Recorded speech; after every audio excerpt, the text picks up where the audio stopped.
Assalamualaikum. Hai, saya Hafiz. Hai, saya Syuk. So, seperti yang korang tahu, Santai Chill akan membawa anda merasai pengalaman kisah misteri. Tepat pada pukul 12 malam. And then tiba-tiba Dia pun pegang tangan orang kat belakang.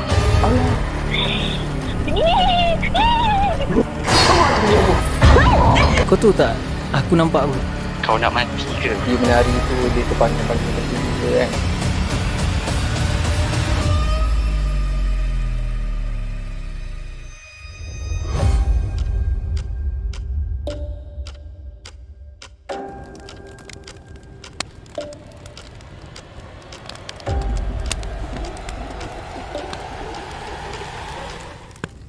Okey, Syuk, seperti yang kita tahu, malam-malam seram kita akan bawa tetamu jemputan. Tapi malam ni kenapa pula ada makanan kat depan meja ni? Sebab kali ni video kita disponsor. Alamak. Disponsor oleh kedai Chicken Dinda yang bertapak di Masjid Tanah. So pada yang mencari makanan yang sedap special kat Masjid Tanah, inilah salah satunya Chicken Dinda. Apa yang kau ada, Bis? Oh, hari ni aku ada burger ayam crispy. Alamak. Tak. Yang kau pula sekarang ni apa dia? Aku punya tortilla ayam crispy. Europe kan ni? Euro. Orang kata apa, signature dia tu ayam crispy, guys. Ada banyak menu. Dia ada ayam geprek, ada nasi lemak, ayam crispy, macam-macam. Kau nak listkan tu, nanti aku letak gambar di sini. Alright. Okey. Sebelum tu kita nak rasa dulu, bis. Oh. Mari. Okey. Boleh? Mari dulu. Bismillah. Tak tahu nak makan macam mana sebab penuh sangat, geng. Tak rugi. Tak kedekut lah. Bismillah.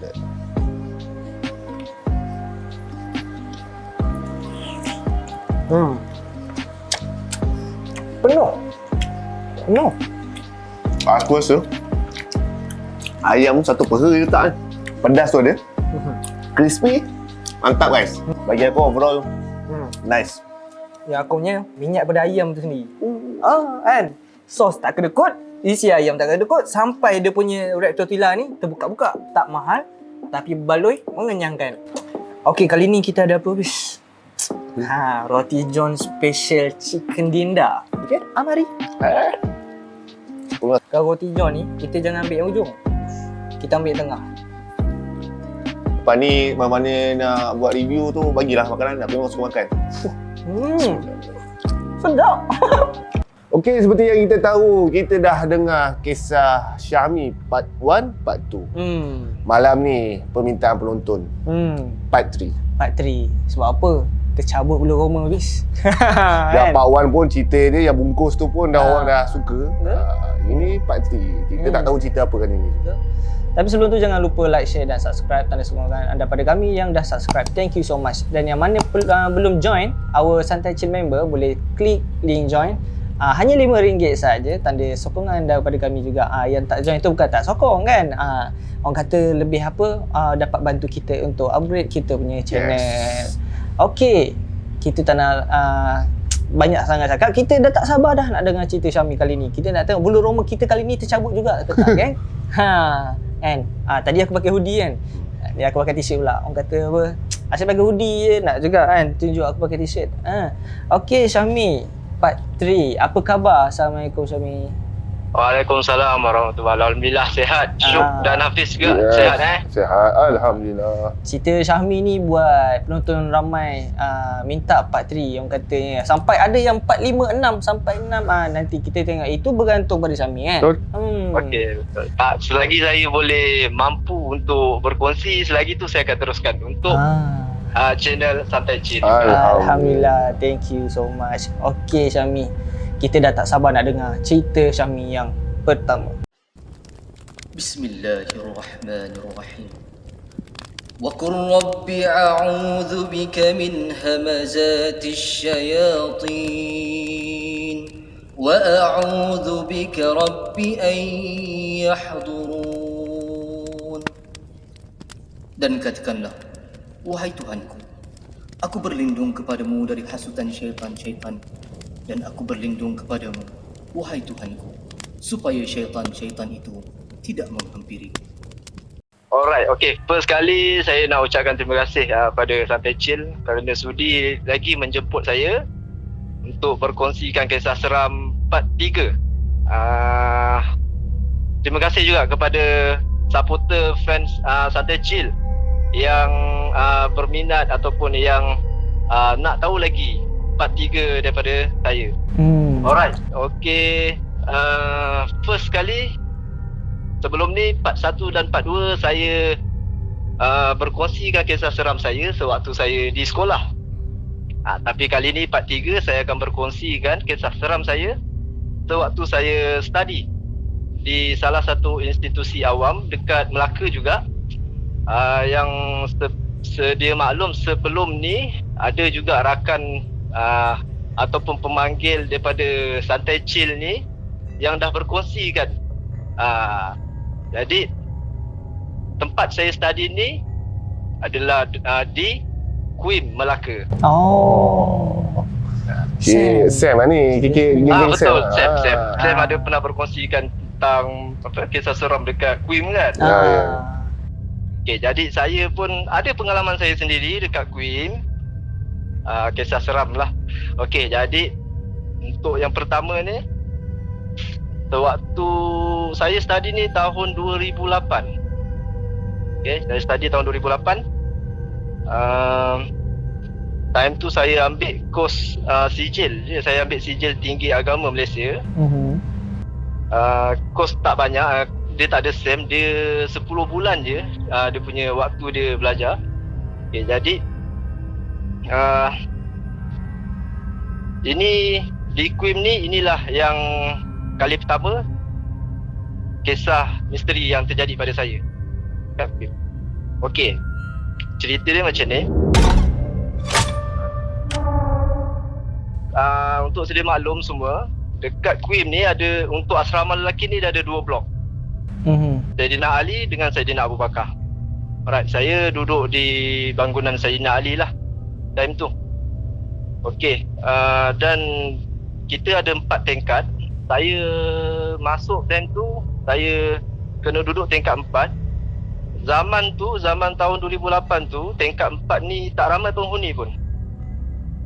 Banyak rumah yang kosong lah. Maksudnya saya ni duduk rumah yang tengah-tengah sekali. Bilik saya bernombor 4004. Bilik tengah. Rumah saya bernombor 4004. Okey, jadi sebelah sana ke hujung tu semua tak ada penghuni. Semua kosong. Ada barang-barang lah, katil, tilam dan sebagainya. Okey, jadi masa zaman saya belajar ni, kejadian misteri yang berlaku pada saya ni terjadi sewaktu hari Minggu. Maknanya cuti lah, Sabtu Ahad. Rumah saya ni ada 3 bilik. Dan yang masa tu yang tinggal hanya 3 orang saja. Yang lain semua balik sebab ada yang duduk dekat Melaka ni. Jadi hari Minggu diorang pun balik lah. Okay, jadi kita orang ni baik dengan penyelia asrama kita orang. Dan tu nama dia ni Abang Zam. Okay, jadi malam tu dia datang, ada satu malam tu dia datang lepak lah. Kita borak, tapi bukan lepak kat dalam rumah. Lepak dekat ujung rumah yang tak ada penghuni tu, dekat depan dia. Kita orang lepak, berborak kat situ. Okay, dekat belah hujung ni, ada sebelah tangga ni, dia ada satu loteng tau, untuk naik ke atas atau bumbung lah. Kat loteng ni dia ada pintu. Ada pintu untuk naik ke atas. Maknanya kita naik ke atas, kita tolak pintu tu, kita naik ke atas loteng. Jadi sedang-sedang kita berborak dengan saya, 3 orang ni tengah berborak dengan Abang Zam, dengan penyelia asrama ni. Lama juga kita orang borak, sembang. Tiba-tiba air muka Abang Zam ni dia berubah. Tengah-tengah gelak ketawa, muka dia daripada ketawa tu tiba-tiba dia jadi serius. Jadi macam ada something lah kan. Lepas tu dia bersuara. Dia cakap, ni dah lewat malam ni. Dia kata, abang rasa jomlah kita duduk dalam rumah korang je.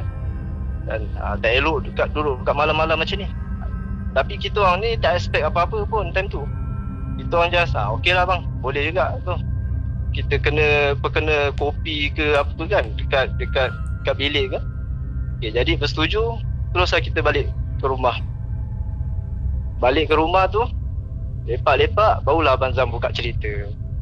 Okay, cerita yang dia buka ni, dia ternampak ada satu lembaga dekat loteng. Dan tu pintu loteng ni terbuka. Dekat situ, lampu dia macam sama-sama tau. Gelap-gelap atau gelap-gelap terang macam tu lah. Sama-sama. Jadi pintu loteng ni terbuka.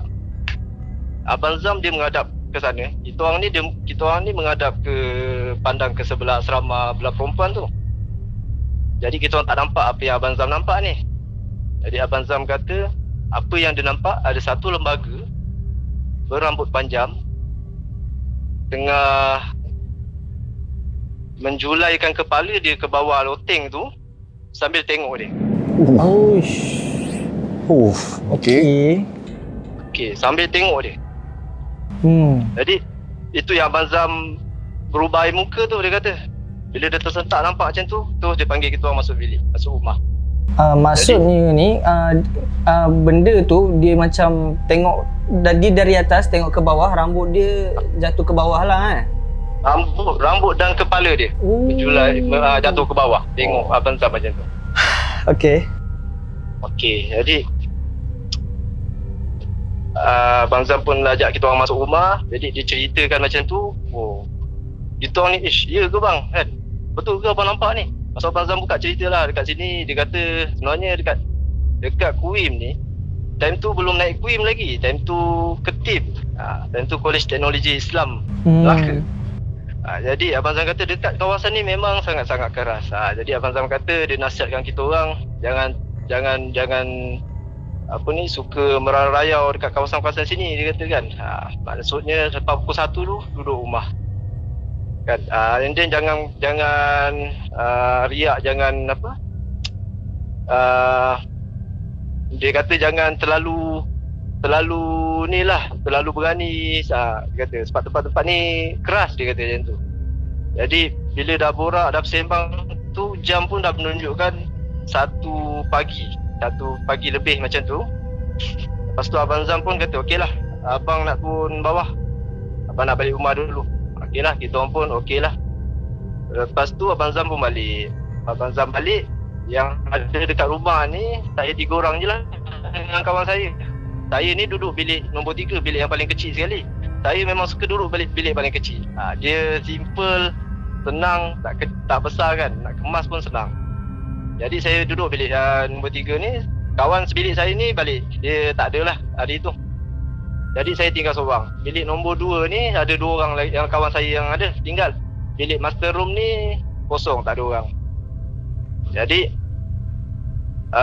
time tu ada komputer, kita orang layan movie. Lepas dah layan movie tu, dalam pukul 3 macam tu, kawan saya ni dah mengantuk. Dia pun kata okey lah, nak tidur dulu. Saya pun masuk bilik saya. Dia orang pun kunci pintu bilik dia orang, saya pun masuk bilik saya. Jadi bila dah tengah malam ni, kita lapar kan. Jadi saya nak pergi dapur. Saya dalam rumah ni, saya lampu ruang tamu ni saya tutup. Saya just buka lampu luar je. Lampu dapur sebelah luar tu. Lampu dapur, lampu ruang tamu tu semua saya tutup. Jadi gelap lah rumah tu. Ada nampak cahaya sikit je daripada luar. Jadi semasa saya keluar bilik, saya terdengar ada suara perempuan menangis. Suara perempuan tu menangis dekat ruang tamu. Jadi saya nak masak Maggi, saya nak pergi dapur nak masak Maggi. Saya lalu dekat bilik, dekat antara bilik ni nak ke dapur ni dia macam lorong tau. Dia bilik kan, nak ke ruang tamu. Jadi semasa saya lalu tu, saya nampak dekat penjuru ada perempuan berdiri. Tapi dia bukan menghadap saya, dia menghadap ke dinding, sedang menangis. Aduh. Jadi dia menangis. Saya terperanjat kan, bulu roma saya meremang satu badan. Saya terus tak jadi untuk buat Maggi. Saya terus lari masuk dalam bilik, kunci bilik, saya buka lampu bilik. Saya duduk atas katil. Dalam keadaan takut lah. Time tu pula kita tak ada handphone yang macam sekarang ni, Android kan. Time tu kita pakai handphone Nokia je zaman tu. Lepas tu ada MP3. Saya tak dengar pula time tu MP3. Saya duduk je atas katil. selang beberapa minit tu saya dengar tangisan perempuan menangis tu betul-betul dekat depan bilik saya. Hai, dia bunyi dan depan bilik. Okey. Alright. Jadi dalam keadaan takut ni kan, dia pula ada dekat depan bilik. Pintu semua saya dah selak, dah kunci. Saya duduk di dalam bilik, saya memang tak keluar. Agak lama juga dia menangis tu. Kan, agak lama. Lepas tu saya ambil MP3 saya pasang, saya buka kuat-kuat. Saya tak nak dengar dia menangis lah. Sampai ke pagi, saya memang tak tidur malam tu. Sebab takut bila saya tidur, takut dia menjelma pula dalam bilik kan. Jadi itu adalah antara kisah pertama dan kali pertama yang terjadi semasa saya belajar dekat UIM dulu. Okey. Kisah pertama, hantu yang tak memalingkan muka, menghadap dinding je. Masa yang dekat dalam rumah kau tu pun kau masih lagi tak nampak muka dia macam mana lah? Saya just nampak macam Rambut dia? Dia pakai baju putih, pakai baju putih, rambut, pakai baju putih, dia menghadap belah dinding. Dia sebelah dinding tu dia sebelah tingkap lah. Sebelah dia menghadap keluar. Dia menangis. Tapi saya memang tak nampak muka dia sebab keluar je dia melalui daripada lorong nak bilik nak ke dapur tu saya nampak dia. Jadi saya dapat tengok sikit je, saya dah tahu lah tu apa, hantu kan. Tu saya lari masuk bilik. Okey. Malam tu pun kawan bilik yang nombor 2 tu pun tak dengar lah tangisan tu, kau seorang je lah dengar. Betul, sebab time tu saya tak tidur lagi. Diorang ni, kawan-kawan ni semua dah tidur dah. Okey. Okey, jadi itu pengalaman saya yang pertama dan kali pertama yang terjadi pada saya waktu saya belajar kat UIM dulu lah. Okey, ni saya akan kongsikan kisah kedua saya di rumah yang sama. Okey, di rumah yang sama tapi saya tak ingat bila terjadi. Okey, saya ni memang tak suka balik walaupun saya duduk dekat.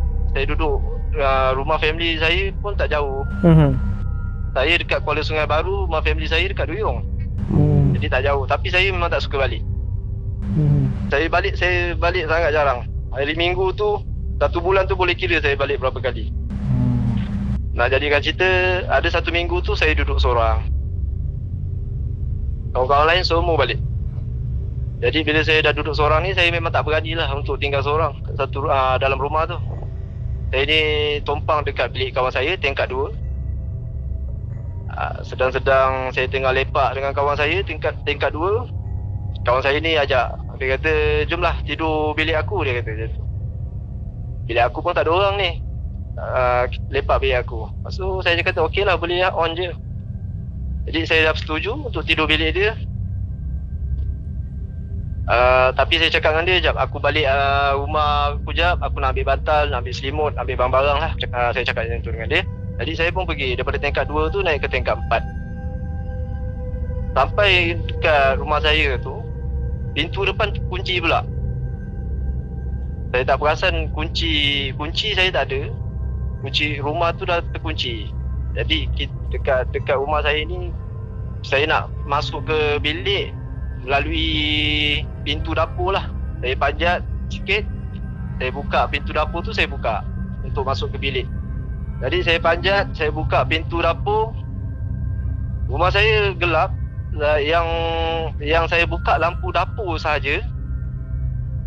Jadi semasa saya buka pintu dapur tu, saya nak ke bilik. Saya terdiam. Saya tergamam. Saya ternampak satu kelibat dekat lorong nak ke bilik tu. Ada satu kepala yang sedang lihat saya. Lembaga ni hitam. Satu badan dia hitam. Yang saya nampak kepala je dia, dengan badan, dengan bahu dia sikit. Saya nampak kepala dia, jengah saya, pandang saya.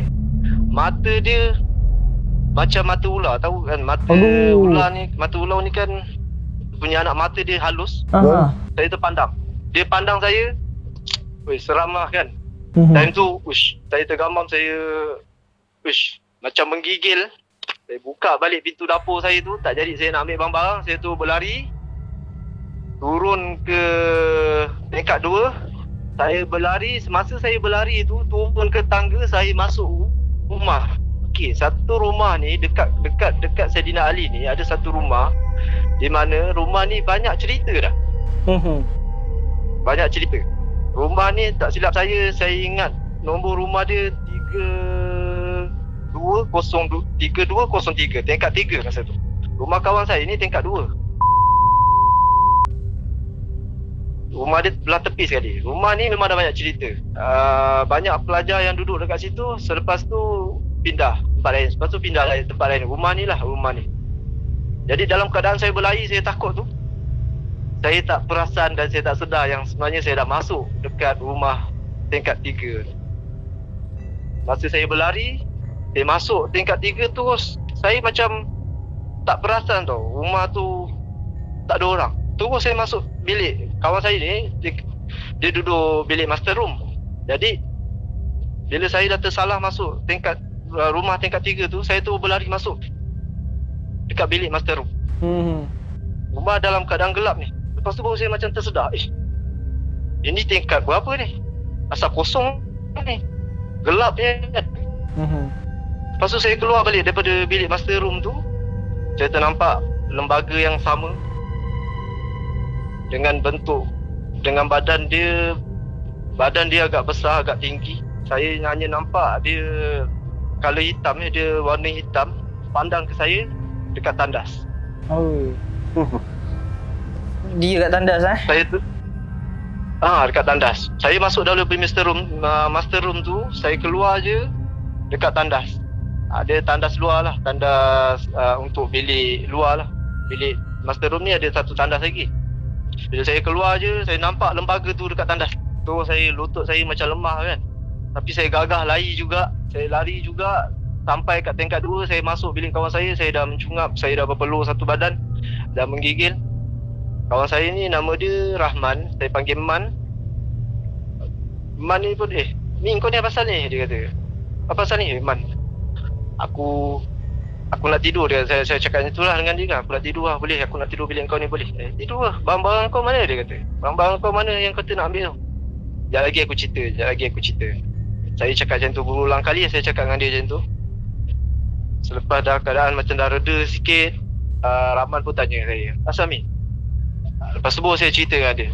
Time tu juga saya cerita dengan dia.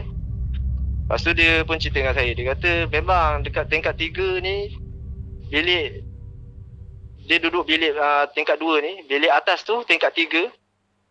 Rumah tu lah yang saya cakap banyak dah saya dengar cerita yang menakutkan lah dekat rumah tingkat 3 tu. Jadi Rahman ni cerita, dia kata memang dah selalu dah dia dengar dekat tingkat 3 macam tu. Dekat atas rumah dia, yang tarik kerusi lain, yang lari-lari lain, dan dia pernah terjadi pada dia juga. Dia termasuk dekat dalam rumah tu, termasuk kat dalam rumah tingkat 3 ni. Dia nak pergi ke rumah saya, tapi dia termasuk kat dalam rumah kat tingkat 3 ni. Dia nampak ada budak-budak lari. Banyak cerita lah dekat tingkat 3 tu. Jadi selepas kejadian tu, saya sanggup lalu jalan belah sana, jalan jauh sikit untuk ke bilik dia. Saya tak berani lagi lah nak lalu dekat depan rumah dia ni. Itu kisah kedua lah yang saya ingin kongsikan untuk malam ni. Ini first time aku dengar benda ni dengan mata yang macam seperti ular. Wah, betul. Seram jugalah kan, sebab pandangan atau mata ular ni dia macam tajam tau. Kan. Jadi, kuim ni kan, aku rasa tak apa, nanti nombor bilik tu terpaksa sensor kot. Okey, boleh. Betul. Kan, takut nanti yelah kan. Tak jadi belajar budak-budak ni. Tak jadi belajar budak ni. Tapi bila fikirkan balik kan, bukan Syami seorang yang selalu termasuk kat bilik tu. Kawan dia pun sama. And mungkin ada orang lain yang termasuk sekali juga kan. Tapi tak diceritakan atau Syami sendiri tak tahu. Okey, itu cerita yang kedua pada Syahmi. Menarik. Okey Syahmi, kita nak dengar yang ketiga. Okey, kisah yang ketiga ni yang ingin saya kongsikan. Time tu kejadian-kejadian yang saya alami dekat Krip ni kebanyakan terjadi pada hari Minggu, hari cuti. Sebab hari cuti ni ramai orang balik. Jadi kawasan Asrama tu dia tak seriuh macam hari biasa lah. Dia macam sunyi dan tenang je. Okey, pengalaman yang ketiga yang saya ingin kongsikan. Okey, biasalah masa kita study ni kita ada zaman nakal kita. Betul tak? Betul. Okey, alright. Jadi ada satu malam tu ada geng lah, saya ada 4 orang. Tak silap saya, ada 4 orang. Saya ada 4 orang time tu. Kawan saya seorang ni dia ada bawa teropong apa tu? Teropong askar tu kan, yang boleh tengok jauh tu. Jadi kita ni decide, biasalah nakal zaman tu. Kita decide, malam ni kita macam nak tengok lah kan. Kita nak tengok apa yang ada dekat blok perempuan. Sebab blok perempuan ni dia bertentangan dengan blok lelaki. Saidina Ali ni agak jauh juga. Lepas tu jadi kan satu malam tu selepas pukul 12 malam, kita orang ni decide untuk naik loteng. Okey. Tingkat 4. Loteng ke atas bumbung lah. Jadi masa dia ke atas bumbung tu, saya ni duduk, orang yang duduk nombor 2. Kita orang duduk sederet dekat atas loteng. Memang gelap lah time tu. Duduk sederet kat atas loteng. Saya duduk turn saya nombor 2 lah. Jadi kita teropong, tengah-tengah teropong kan ke asrama perempuan tu. Mula-mula kawan saya yang pertama ni lah. Kawan saya yang pertama ni dia teropong-teropong. Lepas tu saya cakap, hebat sini aku pula nak teropong. Okay, lepas saya dah tengok tu kan, tengah syok macam tu lah kan. Kita tengah syok kan. Lepas tu lepas saya dah tengok tu, kawan saya yang nombor 3 pula. Kawan saya nombor 3 ni yang duduk dekat sebelah saya ni, dia pula aku pula nak tengok. Okey lah, saya pun bagi, kita orang happy malam tu. Tapi yang tak sedarnya, kita orang ada di atas loteng ni.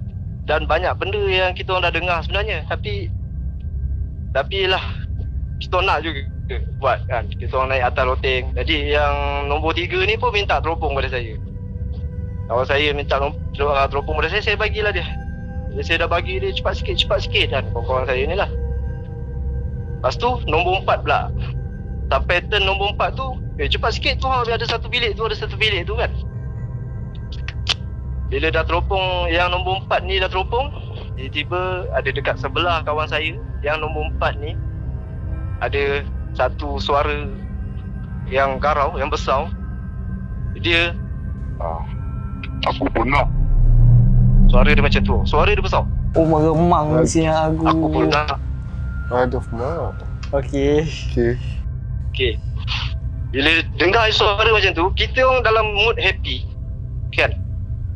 Kawan saya ni pun okey, cepat. Kawan saya ni pun bagi. Alah. Dia hulu siang. Memang excited sangat tu. Okey. Excited. Kawan saya ni pun bagi ulu. And then tiba-tiba yang kawan saya yang nombor 1 ni, yang duduk turn yang first ni, mungkin dia dah perasan. Dia pun cakap,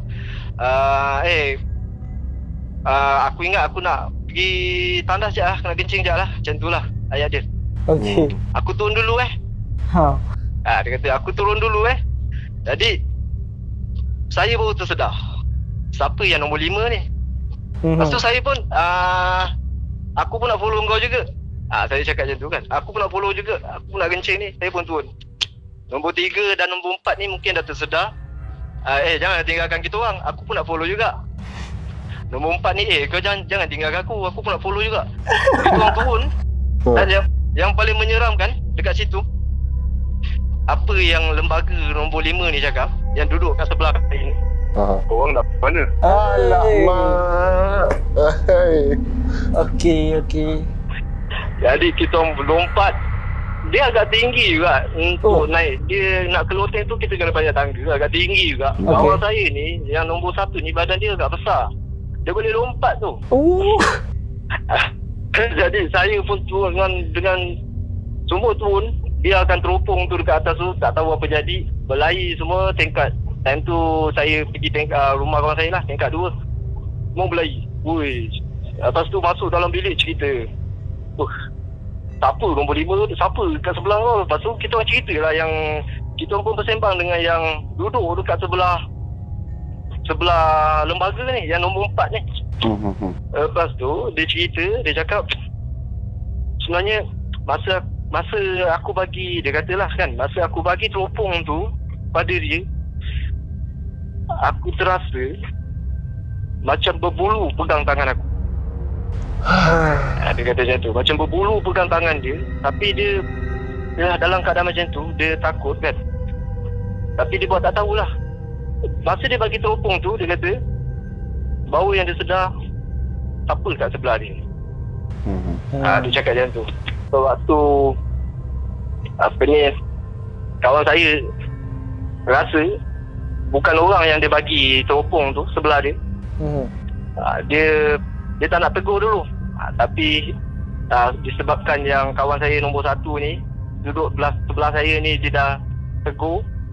Jadi cepatlah kita orang turun kan. Cepat kita orang turun. Lepas tu yang seramnya lembaga tu pula boleh menyaut kan. Bila dah sampai ke dalam bilik, bila dah cerita apa semua, dia kata okey lah. Itu je lah sekali naik loteng waktu malam. Lepas ni dah tak nak naik lagi lah loteng waktu malam. Kawan saya ni, salah seorang ni, dia kata dia pernah sekali dia borak dengan awek dia atas loteng. Dia borak dengan awek dia atas loteng sebab dia kata atas loteng tu line dia kuat. Lepas tu dia kata sebelum ni tak pernah pula ada terjadi. Cuma dia ada dengar ada orang berlari, tapi dia buat tak tahulah kawan saya ni. Dia buat tak tahu. Tapi malam tu yang terjadi dekat kita orang ni, selepas tu dia dah tak nak naik lagi dah loteng. Dan lepas tu memang kita orang dah tak naik lagi lah loteng. Dah jadi macam tu.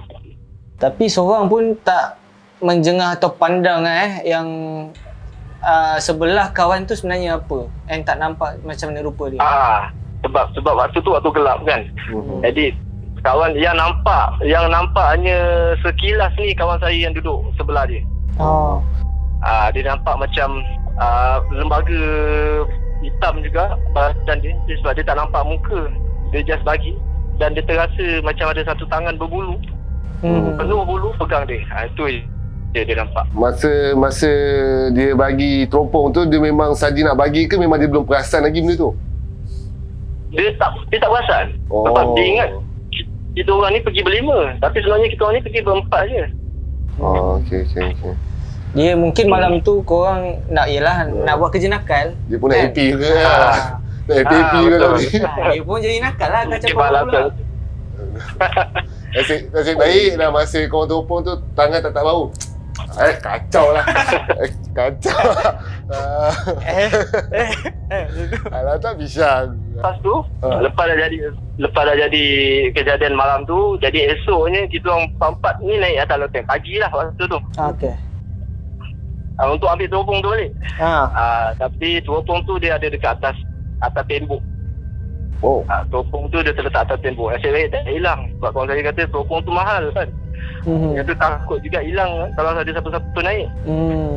Jadi sebenarnya cerita dekat atas loteng ni dah banyak dah. Macam sebelum ni yang saya cerita, yang kisah yang pertama tadi tu, yang Abang Zam yang nampak dekat loteng. Sebenarnya saya dah tahu dah memang ada benda kat loteng, tapi yelah kita nak buat kerja nakal, dan kita dah tak fikir lah benda-benda seram ni. Tapi terjadi juga. Itu salah satu pengalaman lah. Okey. Pengalaman waktu belajar ni yelah macam semua universiti mesti ada kan. Macam kau UM dulu banyak. Macam aku, alhamdulillah lah aku tak adalah kena yang teruk-teruk. Seram dia sekejap-sekejap je lah kan. Tak adalah sampai ditegur macam ni kan. Okey. So yang mana tengah tengok kan, yang ni bukanlah kita nak cakap Queen banyak hantu, tak ada. Yang ni bila kau dengar semua tempat memang ada. In case kita kat UPSI macam UPSI, UM atau kau pergi mana mesti ada cerita seram punya kan. Jadi ini bukanlah satu orang cakap nak kata nak mengaibkan institusi, tak ada. Ini pengalaman sebenar. Jadi kalau kau rasa tak ada, mungkin korang punya rezeki tak dapat lah tu kan, tak kena. Alhamdulillah. Cuma benda ni orang kata apa, jadi nostalgia juga kan. Betul. Dia jadi memori lah untuk zaman belajar korang kan. Tapi tak adalah, ada je kawan aku yang belajar kat UM tak pernah alami semua benda ni kan. Dia bergantung pada masing-masing kan. So korang janganlah fikir tempat tu ada banyak, korang tak nak belajar, tak ada. Nak kata tempat yang banyak sebenarnya tandas kan. Sedangkan tu tempat najis, tempat berak kan. Ni kau time azan kau lagi pergi tandas. Silap lah tu. Okey, Syahmi. Ada cerita lagi ke Kak Kuim? Okey, saya belajar dekat Queen ni untuk tahun 2008 ni. Saya belajar 10 bulan je.